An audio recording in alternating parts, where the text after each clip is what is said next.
We are going to take a look at the special session that Governor Ron DeSantis called today. He specifically called out a need for legislative rules regarding immigration here in the state that will coincide with the Trump administration taking office in just a few days from now.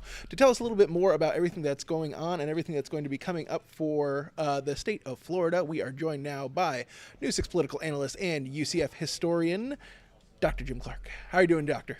Hi. Can Hey I there. be the rock and roll historian, Todd?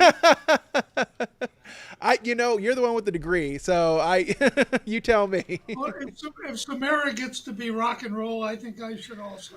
I mean, you seem a bit more like a gangster rapper to me, but what do I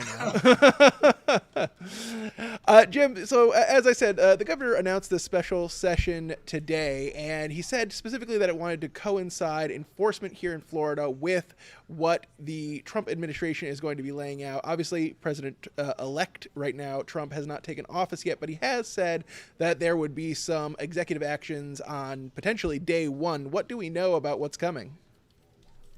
Yeah, it varies. We've heard various things that day one he'll order people deported, and not clear exactly how that would work.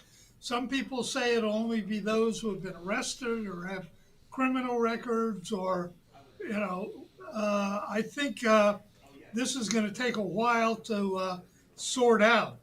In Florida, the legislature has already passed anti-immigration laws, so it's really kind of difficult. But I think that they want to feel part of the Trump administration and that they're supporting President Trump. So even though federal law and federal policy will trump state policy, uh, uh, I think they just want to show they're doing something.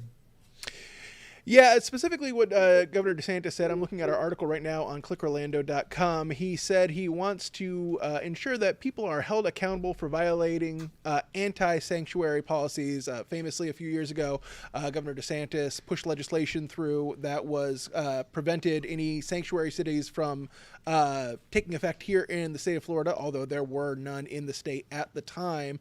So, what more could they do at this point? That's a good question. I mean, basically, they have solved a problem that did not exist, and so it's going to be interesting to see what they come up with this time. Again, I think it's an attempt to, anything you can do, we can do also, to support President Trump, to show him that we are just as eager as he is to stem the tide of illegal immigration. hmm I mean, of course, as we've talked about before, you've made the joke that we'll be the only Floridians left in Florida. The number of Florida representatives and legislators and lawmakers are heading to D.C. potentially with President Trump. So if anyone is behind the Trump administration's agenda, it would be Florida at this point. It would seem. Yeah, and it's going to be interesting to see. One of the things that they're talking about are, people with temporary ability to come into the country, including the people who harvest sugarcane. They come here every year to harvest sugarcane. The sugar industry depends on them. Those of us who like candy depend upon them. These are jobs that most Americans do not want to do. And the question is, how do you balance need for people to work in agriculture, people to put roofs on your house, with limiting immigration? And so people in the building industry have already pointed out that it has hurt them hiring people with the existing immigration laws in Florida. And I know that not necessarily about these particular laws, but in the past, the hospitality industry has also lobbied back and forth insofar as, hiring practices with, people with, either undocumented or, their immigration status is in flux in some way.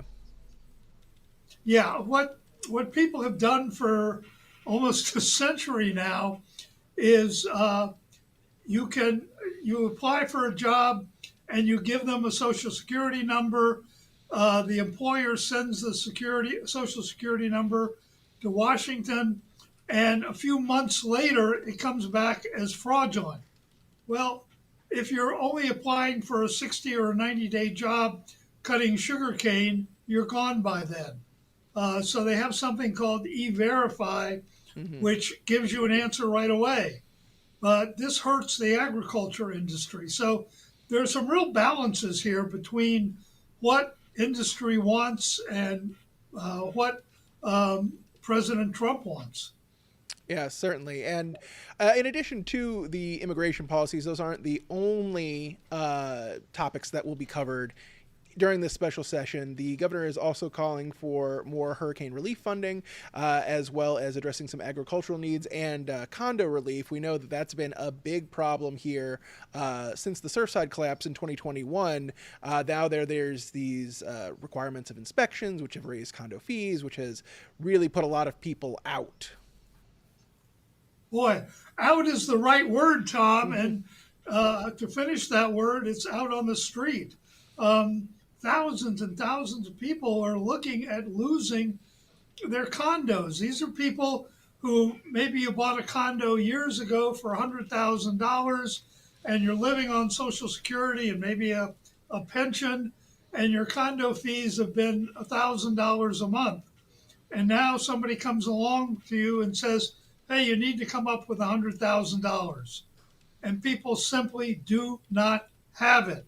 The legislature thought it was doing the right thing in the wake of the collapse of the condo in South Florida Mm-hmm. by instituting standards and saying, hey, you got to do this by 2025. But it has turned into a nightmare. Some buildings are simply not worth all this money. And so the legislature has been under immense pressure. And so I imagine there'll be some rollbacks of some of these more draconian measures. Mm-hmm. And so just to give a little bit of extra perspective on special sessions kind of writ large, this one's coming about 7 days after the inauguration, which is on Monday, the 20th. As we understand, like I said, President-elect Trump has said that he intends on executive actions within the first potentially hours of his presidency, certainly within the first days. And so they're going to be hitting the ground running here in the state of Florida. Of course, that's not coming too far in advance of the normal legislative session. Historically, these sessions normally called before the legislative session would normally begin, or is it more of usually something?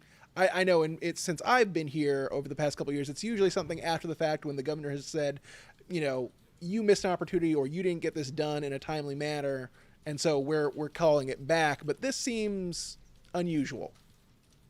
Yeah, the legislature is only supposed to meet for 60 days, and you're absolutely right. In the past, it's been, wait a minute, you didn't do this, you forgot to do this, wait, we need to make a change in this, come back to town for either a day or two. In some cases, they've just had to fix something and have literally come back for a few hours. The newest wrinkle, of course, is kind of a political stunt thing where you're about to meet anyway, but you want to make a point that this is special and gain as much publicity as possible. They could easily wait a couple of weeks, or they could have done this late last year. We knew about the condo problem last year. We knew Mm-hmm. about the immigration issues last year. So all of this could have been done last year, but it will generate a lot of publicity.